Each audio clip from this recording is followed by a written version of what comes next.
भारत माता की, भारत माता की, भारत माता की। मैं मेरा भाषण शुरू करने से पहले ये नन्ही सी गुड़िया भारत मां का रूप लेके आई है। मेरी तरफ से बहुत बहुत अभिनंदन बेटा, शाबाश।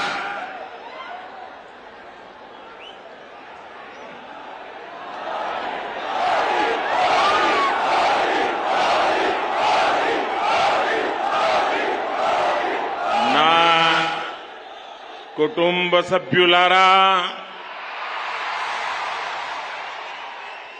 आज मुझे तेलंगाना के लोगों को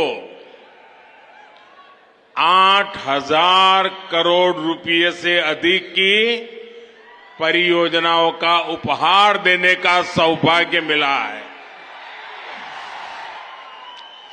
एनटीपीसी के आधुनिक पावर प्लांट से तेलंगाना के औद्योगिक विकास को एक नई गति, तेज गति मिलने वाली है।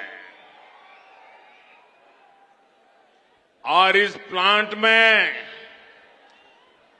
जो बिजली पैदा होगी उसका ज्यादा हिस्सा तेलंगाना को ही मिलेगा, आपको ही मिलेगा। और इससे आपकी ईज ऑफ लिविंग बढ़ेगी। भाइयों बहनों, आपको याद होगा इस प्रोजेक्ट का शिलान्यास करने का सौभाग्य मुझे मिला था। और ये मोदी की गारंटी की ताकत देखिए, आज मोदी ही आके उसका उद्घाटन कर रहा है। आज ही रेलवे और हेल्थ के भी कई प्रोजेक्ट्स तेलंगाना के मेरे भाइयों बहनों के चरणों में आज मुझे समर्पित करने का सौभाग्य मिला है।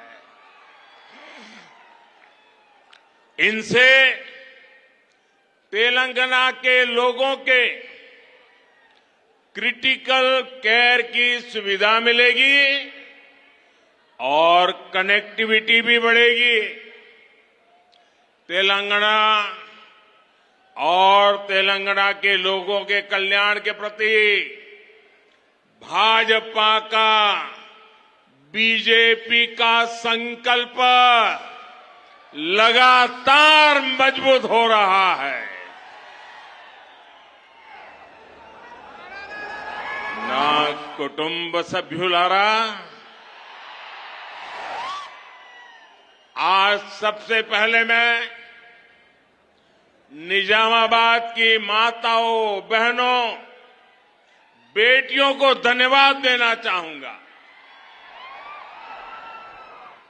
और आज यहां इतनी बड़ी तादाद में माताएं बहनें स्वागत करने, आशीर्वाद देने आई, उससे बड़ा जीवन का सौभाग्य क्या होता है। तेलंगाना की मेरी बहनें एक बड़ी क्रांति का हिस्सा बनी है। तेलंगाना की मेरी बहनों ने इतिहास बनाया है। कुछ ही दिन पहले संसद में नारी शक्ति वंदन अधिनियम पास हो गया है। कांग्रेस और उसके इंडी अलायंस, एक गठबंधन गठबंधन 30 साल से उसे रोककर बैठे थे। उनको किसी की परवाह नहीं थी। भांति भांति के चालाकियां करते थे, दिखावा करते थे और खेल दूसरा खेलते थे। लेकिन इस बार ये मेरे देश की माताओं बहनों की ताकत देखिए, नारी शक्ति की संगठित ताकत देखिए कि सारे घमंडिया लोगों को ये संसद के अंदर नारी शक्ति वंदन अधिनियम को मजबूरी से समर्थन करना पड़ा है। ये इसलिए हो पाया क्योंकि तेलंगाना की महिलाओं ने, मेरे देश की माताओं बहनों ने साथ मिलकर वोट की शक्ति से, अपने एक एक वोट से माताओं ने उसके इस बेटे को मजबूत बनाया है, बहनों ने उनके इस भाई को मजबूत बनाया है, और माताएं बहनें आपने मजबूती दी है, इसलिए मजबूती से ये आपका बेटा काम कर पा रहा है।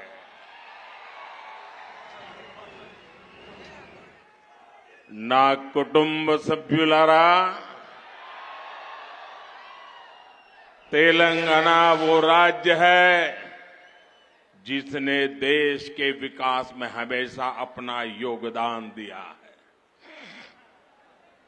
आप भारत की प्रगति के आधार है। तेलंगाना में चारों तरफ टैलेंट ही टैलेंट है। जब दुनिया में इतनी बड़ी कोरोना महामारी आई तो तेलंगाना ने भी वैक्सीन बनाकर पूरी दुनिया में भेजी।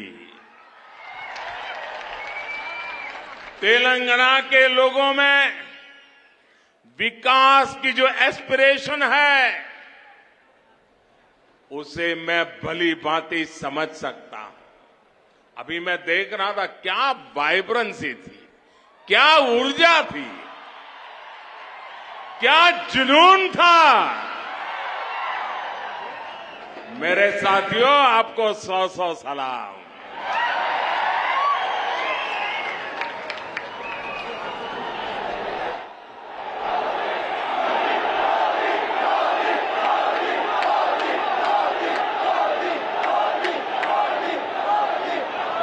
केंद्र सरकार में रहते हुए हम तेलंगाना के लिए जितना कर सकते हैं वो हम लगातार कर रहे हैं। आपको याद होगा ना,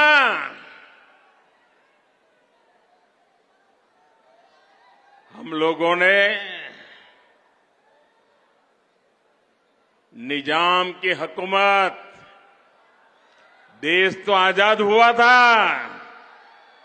लेकिन हमारा ये हैदराबाद और ये सारा इलाका आजाद नहीं हुआ था।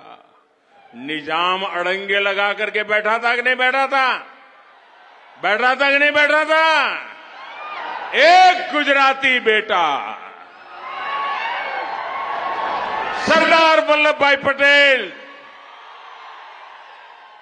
उसने ताकत का परिचय दिया और आपकी आजादी को पक्का कर दिया। आज दूसरा गुजराती बेटा आपकी समृद्धि के लिए आया है, आपके विकास के लिए आया है, आपकी भलाई के लिए आया है। हमने तेलंगाना में नेशनल हाईवेज, नई रेल लाइनों, नए अस्पतालों का निर्माण किया है। भाजपा सरकार ने यहां बीआरएस सरकार को तेलंगाना के विकास के लिए भारी धनराशि भी दी है, लेकिन दुर्भाग्य से बीआरएस ने तेलंगाना के लोगों के लिए भेजा जो पैसा भेजा ना, उसमें भी लूट चलाई। लूट सके तो लूट, यही उनका मंत्र है। ना कुटुंब सभ्युलारा, भारत जैसे लोकतंत्र देश में प्रजा का महत्व होना चाहिए, परिवारवादियों का नहीं। और इन्होंने तो लोकतंत्र को लूट तंत्र बना दिया है, प्रजातंत्र को परिवार तंत्र बना दिया है। तेलंगाना के निर्माण के लिए हजारों परिवार संघर्ष करते करते तबाह हो गए। अनेकों नौजवानों ने बलिदान दिया, माताएं बहनों ने मुसीबतें झेली, लेकिन एक परिवार ने सब कुछ कब्जा कर लिया और उन परिवारों को कोई पूछने वाला नहीं है। तेलंगाना में बस एक ही परिवार ने यहां के लाखों परिवारों के सपनों पर कब्जा कर लिया है। वर्तमान तेलंगाना में या तो केसीआर खुद है, या उनके बेटे हैं, या उनकी बेटी है, या उनके भतीजे हैं, या उनके भांजे हैं, या चाहे उनके ससुराल वाले हैं। कोई बचा ही नहीं है, बस यही काम, लूटो। क्या आपने कभी सोचा है कि वो कैसे आपके एक वोट का उपयोग केवल अपने परिवार को अमीर बनाने में कर रहे हैं? इन लोगों ने तेलंगाना में भाई भतीजावाद और भ्रष्टाचार को बढ़ावा दिया है। ना कुटुंब सभ्युलारा, परिवारवाद का सबसे बड़ा नुकसान देश के युवा को उठाना पड़ता है। जब पूरा सिस्टम एक परिवार की सेवा में लगा रहता है, तब वो परिवार सिस्टम में टॉप से लेकर बॉटम तक उन्हीं लोगों की भर्ती करता है जो उनके करीबी हो। तेलंगाना के नौजवानों को वो अवसर नहीं मिलता है। फिर किसी भी महत्वपूर्ण पद पर तेलंगाना के तेजस्वी युवा को भी कोई मौका नहीं मिल पाता है। इन लोगों से अलग बीजेपी एक ऐसी पार्टी है जो किसी विशेष परिवार के बजाय सामान्य मानवी और उसके परिवार के लिए काम करती है। ना कुटुंब सभ्युलारा, तेलंगाना के लोगों को ये कांग्रेस से भी बहुत सावधान रहने की जरूरत है। ये तो बड़े खिलाड़ी हैं, इनको देश समाज कुछ लेना देना ही नहीं है। और पूरा हिंदुस्तान कांग्रेस को नकार चुका है। और आप तो जानते हैं, कांग्रेस जिस राज्य में से एक बार जाती है, फिर उसका सरकार में वापस आना बहुत मुश्किल हो जाता है। और इसलिए कांग्रेस की कोशिश किसी भी तरह वोटों का बंटवारा करने का कॉन्ट्रैक्ट लिया है, और बीआरएस कांग्रेस को वोटों का बंटवारा कराने के लिए तिजोरी खुली करके बैठ गई है। पर्दे के पीछे खेल चल रहा है, बैकडोर एंट्री। ये बीआरएस और कांग्रेस की भरपूर चल रही है। इसके लिए वो राज्य की अन्य कमजोर पार्टियों को अपना सहारा बना रहे हैं। आज जब तेलंगाना में बीआरएस की हार तय है, बीआरएस का पराजय तय है, बीआरएस का जाना तय है, तो कांग्रेस ने पर्दे के पीछे बीआरएस से गठबंधन कर लिया है। कर्नाटका चुनाव में बीआरएस ने कांग्रेस की जमकर मदद की थी और अब इस चुनाव में कांग्रेस अपना कर्ज उतार रही है, क्योंकि कर्नाटक में भरपूर खजाना, ये तेलंगाना की जनता से लूटा हुआ माल कर्नाटका में कांग्रेस को दे दिया गया ताकि वहां कांग्रेस जीत जाए, फिर उसको मिलकर के तेलंगाना में जिल जाए। ये बीआरएस खेल करती है भाइयों। मैं आज पहली बार एक रहस्य खोलने जा रहा हूं। खोल दूं? सच बता दूं? बता दूं? बता दूं भाइयों? पहले कभी नहीं बताया, आज बता देता हूं। और मेरे पत्रकार मित्रों से भी कहता हूं, जांच करवा लेना। 100% सच्चाई बताने आया हूं मैं आज। जब हैदराबाद म्युनिसिपल कॉरपोरेशन का इलेक्शन हुआ, भारतीय जनता पार्टी 40-45 सीटें जीत करके आ गई। 48 किसी को बहुमत नहीं मिला। केसीआर को सपोर्ट की जरूरत थी। और आपने देखा होगा, हैदराबाद कॉरपोरेशन के चुनाव के पहले वो एयरपोर्ट में पूरी फौज लेकर के मेरा स्वागत करने के लिए आते थे, बढ़िया बढ़िया माला पहनाते थे, बहुत सम्मान करते थे। याद है ना? फिर क्या हुआ भाई? अचानक बंद हो गए। अचानक इतना गुस्सा क्यों निकल रहा है? इसका कारण यह है कि हैदराबाद के चुनाव के बाद, ये भी तारीख चेक कर ले मीडिया वाले, वो दिल्ली मुझे मिलने आए, बहुत बढ़िया मुझे शाल उड़ाई, बहुत मुझे आदर किया और इतना प्यार दिखाया, इतना प्यार दिखाया, ये केसीआर के कैरेक्टर में ही नहीं है।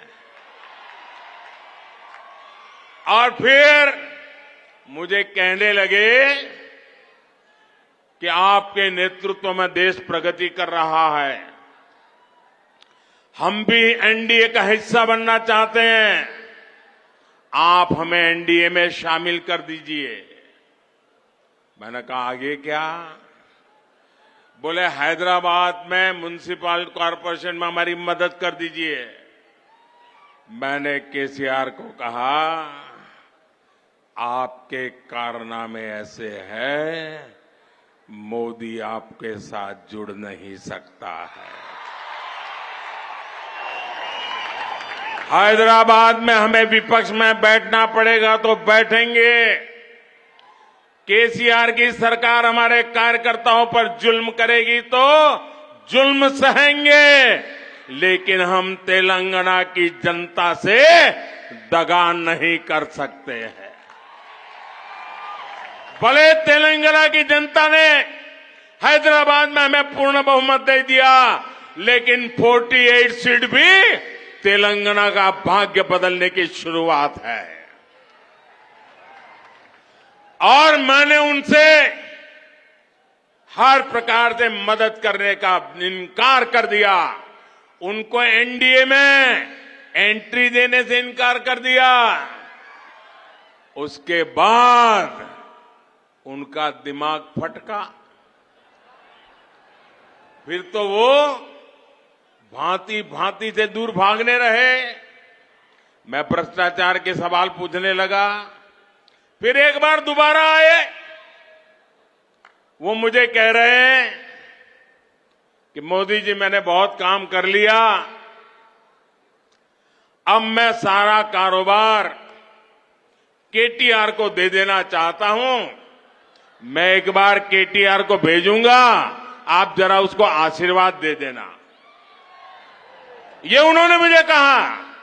मैंने कहा केसीआर, ये लोकतंत्र है, तुम कौन होते हो बेटे को राजगादी दे? तुम राजा महाराजा हो क्या? क्या तुम राजा महाराजा हो क्या?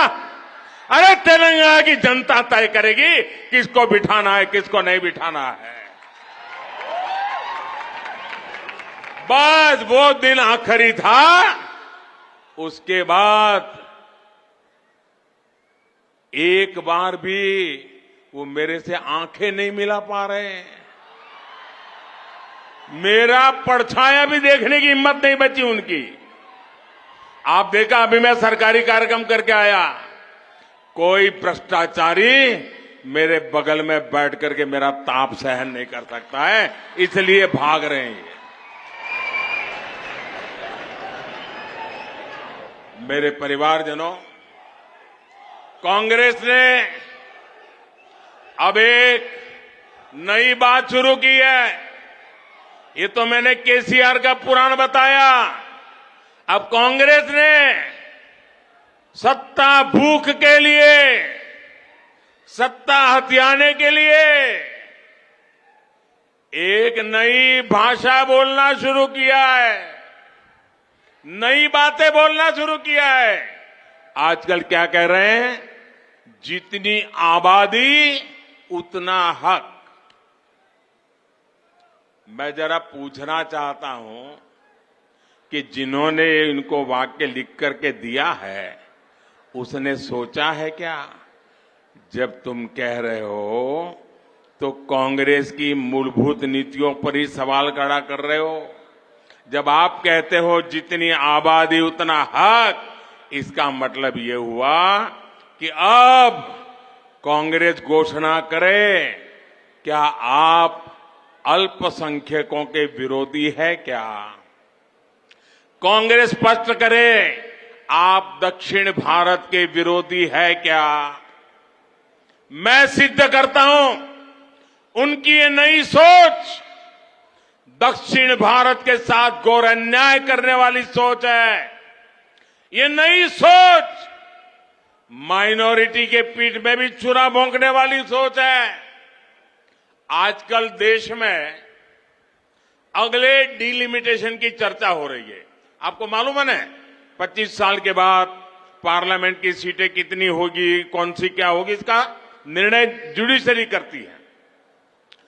और उसके कारण जहां जनसंख्या कम है उसकी सीटें कम हो जाती है, जहां जनसंख्या ज्यादा है उनकी सीटें बढ़ जाती है। अब हमारे दक्षिण भारत के सभी राज्यों ने जनसंख्या वृद्धि को रोकने में बहुत बड़ी देश की मदद की है। अब कांग्रेस का नारा ऐसा है कि जिसकी जितनी आबादी उतना उसका हक। इसका मतलब अब कांग्रेस दक्षिण भारत के संसद सदस्यों की संख्या कम करने का नाटक करने जा रही है, खेल खेलने जा रही है। क्या दक्षिण भारत इसको स्वीकार करेगा? क्या दक्षिण भारत कांग्रेस की चाल को स्वीकार करेगा? क्या दक्षिण भारत कांग्रेस को माफ करेगा? इसी विषय पर मैं कांग्रेस के नेताओं को साफ कहता हूं, देश को मूर्ख मत बनाओ, स्पष्ट करो क्या कारण है दक्षिण भारत के राज्यों को अन्याय करने के खेल खेले जा रहे हैं। और इंडी गठबंधन के दूसरे दलों से भी मैं कहूंगा, हिम्मत है तो जरा कांग्रेस से पूछिए कि वो किस रास्ते पर जा रही है। मैं दूसरा सवाल पूछता हूं, जो कहते हैं जितनी आबादी उतना हक, मैं कांग्रेस को सवाल पूछता हूं, साउथ के अंदर खास करके तमिलनाडु में मंदिरों पर सरकार का हक है। सरकार ने कब्जा कर लिया है। मंदिरों की संपत्ति को सरकारी मिलीभगत में हड़प किया जा रहा है।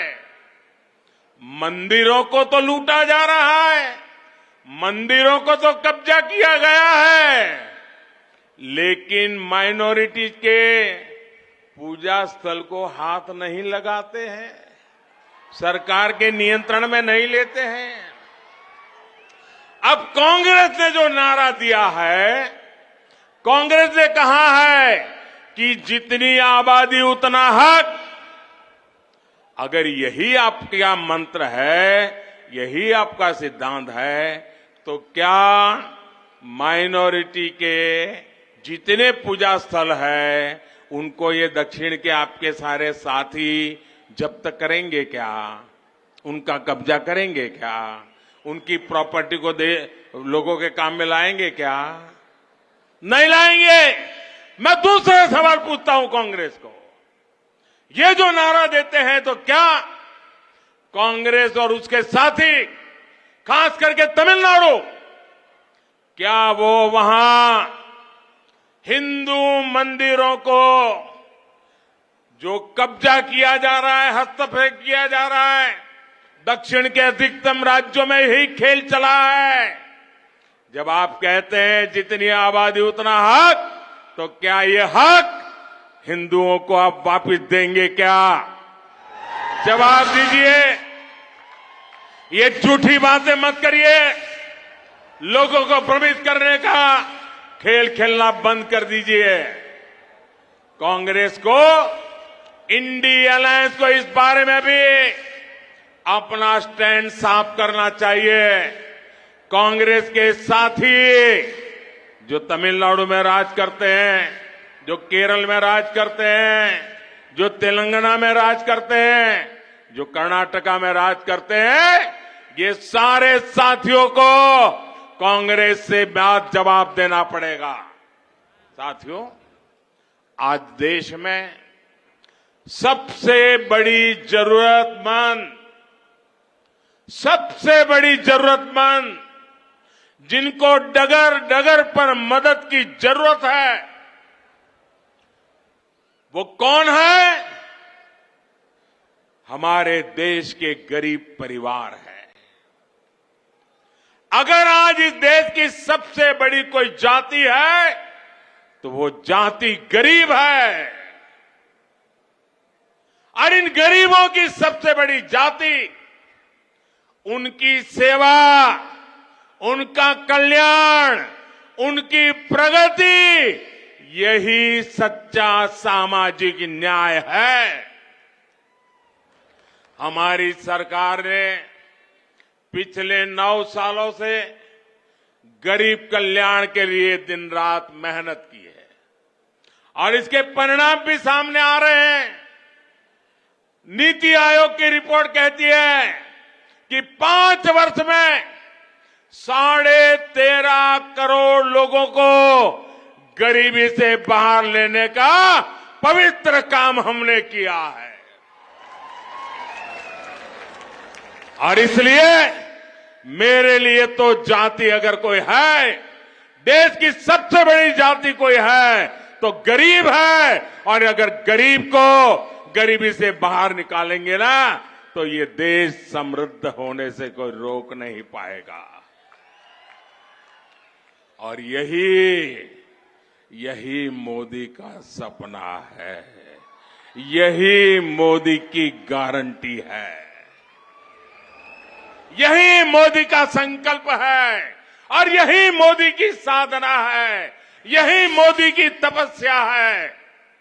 और मैं अन्य सभी राजनीतिक दलों से भी आज आह्वान करता हूं, हाथ जोड़ करके मैं देश के सभी राजनीतिक नेताओं को, सभी दल के मुखियाओं को, सभी पॉलिटिकल पार्टियों को कहता हूं, आइए, आजादी के 75 साल हो गए, आइए गरीबों के कल्याण पर विचार करे, गरीबों की भलाई के लिए विचार करे, गरीबों की भलाई के लिए योजनाएं बनाए,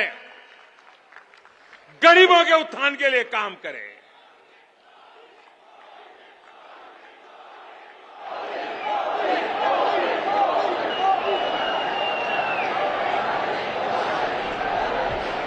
నా కుటుంబ సభ్యులారా, तेलंगाना विरोधी ये लोग चुनाव से पहले जनता को कुछ छोटे लाभ देकर अगले 5 साल तक तेलंगाना को लूटने का अधिकार हासिल कर लेते हैं। हमें तेलंगाना में इस परंपरा को अब उलट कर देना है भाइयों बहनों, उसको रोकना है। रोकोगे क्या? रोकोगे क्या? तेलंगाना के भाइयों बहनों, मुझ पर 5 साल भरोसा करो, ज्यादा नहीं कह रहा हूं, 5 साल भरोसा करो। इन्होंने जितना लूटा है ना, मैं आपके चरणों में ला करके रख दूंगा।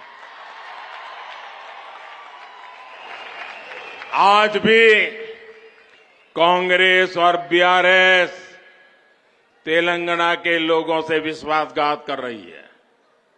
कई राज्यों में कांग्रेस ने चुनाव से पहले ऐसे ही बड़े वादे किए और अब उन्हें पूरा करने के लिए 15 अलग अलग शर्त रख रही है। पहले तो बोल देते हैं ऐसा करेंगे, फिर कहते हैं ऐसा होगा तो करेंगे, ऐसा होगा तो नहीं करेंगे, ये करेगा तो नहीं करेंगे, उधर वाला होगा तो क्यों भाई, जनता को मूर्ख बना रहे हो? यहां बीआरएस ने भी बेरोजगार युवाओं को भत्ता देने का झूठा वायदा किया। कांग्रेस और बीआरएस का रवैया बिल्कुल एक समान है। चुनाव से पहले आसमानी वादे करो और चुनाव के बाद सारे वादे भूलकर अपनी तिजोरी भरो। ना कुटुंब सभ्युलारा, बीजेपी का ट्रैक रिकॉर्ड अपने वायदे पूरे करने का है। पिछले कुछ महीनों से आप सब देख रहे हैं कि केंद्र सरकार लाखों युवाओं को नौकरी देने के लिए रोजगार मेले का आयोजन कर रही है। इसकी घोषणा पिछले साल हुई थी। इस मेले के जरिए देश के हर कोने में लाखों युवाओं को सरकारी नौकरी के नियुक्ति पत्र, पब्लिकली नियुक्ति पत्र देने का काम हमने किया है। तेलंगाना के युवाओं को भी इसके जरिए हजारों तेलंगाना के युवाओं को आज भारत सरकार में हमने काम दिया है। यहां के युवा ये देख रहे हैं कि पूरी प्रक्रिया बिना रुकावट और पारदर्शी तरीके से हुई है। तेलंगाना में से एक भी शिकायत नहीं आई कि नौकरी मिली लेकिन किसी को मोदी को पैसा पहुंचाना पड़ा, ऐसी एक घटना नहीं आई है भाइयों। इसलिए बीआरएस के युवा विरोधी रवैये और इसकी सरकार को यहां के युवा करारा जवाब देने का मन बना चुके हैं। मेरी बात सही है ना? मेरी बात सही है ना? युवाओं ने तय कर लिया है ना, ये जाएगा ना, बीआरएस जाएगी ना, पक्का जाएगी ना। मैं तेलंगाना के युवाओं से भी कहूंगा, हमारे युवाओं को निराश होने की जरूरत नहीं है। मेरे नौजवान साथियों, ये मोदी की गारंटी है, आपको निराश होने की जरूरत नहीं है। भाजपा सरकार आते ही बीआरएस के पापों को मैं एक एक खोल करके रख दूंगा। उनकी सारी बुराइयों को निकाल करके रहूंगा और अभियान के तौर पर करके रहूंगा, क्योंकि मैंने अपनी आंखों से देख रहा हूं कैसे लूट रहे हैं। यहां के युवाओं के लिए केंद्र सरकार ने 2 दिन पहले ही एक सेंट्रल ट्राइबल यूनिवर्सिटी की स्थापना की, ऐलान किया। इस विश्वविद्यालय का नाम आदिवासी देवियां समक्का सारक्का के नाम पर रखा जाएगा। इस पर करीब 900 करोड़ रुपए खर्च होंगे। ना कुटुंब सभ्युलारा, तेलंगाना के किसान आज उपेक्षित महसूस कर रहे हैं। बीआरएस गवर्नमेंट ने उनके साथ फिर हर वादे को तोड़ा है। बीआरएस सरकार ने किसानों से कर्ज माफी का वादा किया, पर कोई भी ठोस कदम नहीं उठाया। यहां सिंचाई परियोजनाओं को लेकर बड़ी घोषणाएं की गई, लेकिन या तो उन्हें पूरा नहीं किया गया या फिर बिना तैयार किए उनका उद्घाटन करके फोटो खिंचवाते रहे। दूसरी तरफ पिछले कुछ वर्षों में भाजपा ने न सिर्फ किसानों की मदद का वादा किया, बल्कि 40 लाख किसानों के खातों में करीब 10,000 करोड़ रुपए ट्रांसफर किए। कोई कटकी नहीं, कोई कमीशन नहीं, कोई चोरी नहीं। हमने एमएसपी बढ़ाने का वादा किया, उसे भी पूरा किया। ये मोदी की गारंटी है, पूरी करके रहता है। ना कुटुंब सभ्युलारा, हर जिले के किसी एक उत्पाद को बढ़ावा देने के लिए, उसका उत्पादन और एक्सपोर्ट बनाने के लिए केंद्र सरकार वन डिस्ट्रिक्ट वन प्रोडक्ट योजना चला रही है। इस योजना के तहत निजामाबाद के हल्दी को प्रमोट किया जा रहा है और हल्दी की जब बात आती है ना, मैं खास करके मेरी तेलंगाना की बहनों को आज शत-शत नमन करना चाहता हूं। मैं तेलंगाना की किसान माताओं के चरण मेरे माथे पर लेता हूं। उस चरण रज से मैं अपने आप को एक पवित्र प्रसाद के रूप में ले रहा हूं। क्यों? क्योंकि सिर्फ तेलंगाना की माताएं बहनें हल्दी की खेती में दिवस रात मेहनत करती, इतना ही नहीं, वो खेती की पैदावार करती, ऐसा नहीं, लेकिन कोविड के समय हल्दी ने दुनिया के बहुत लोगों को राहत दी है। पूरी दुनिया में हल्दी पहुंची है। दुनिया को बीमारी से मुक्त रखने का काम ये मेरी तेलंगाना की और मेरी देश की हल्दी पैदा करने वाली माताओं बहनों ने की है, और इसलिए मैं उसे नमन करता हूं। और इसलिए महबूबनगर में ही मैंने इससे जुड़ी एक बड़ी घोषणा की है। हमने किसानों से किया एक और वादा पूरा कर दिया। हल्दी उगाने वाले किसान भाइयों के लिए, उनके विकास के लिए अब देश में नेशनल टर्मरिक बोर्ड, उसका गठन किया जाएगा। ये बोर्ड हल्दी की उपज को देश और दुनिया के अलग अलग हिस्सों में विस्तार देने में मदद करेगा। इस निर्णय का बड़ा लाभ तेलंगाना के किसानों को भी होगा। मैं एक बार फिर तेलंगाना के किसानों को, निजामाबाद के किसानों को और खास करके हल्दी के खेत में काम करने वाली मेरी लाखों माताओं बहनों को आज टर्मरिक बोर्ड के लिए बहुत बहुत बधाई देता हूं। ना कुटुंब सभ्युलारा, आप बीजेपी को एक मौका दीजिए। मुझे आपकी सेवा करने का मौका चाहिए।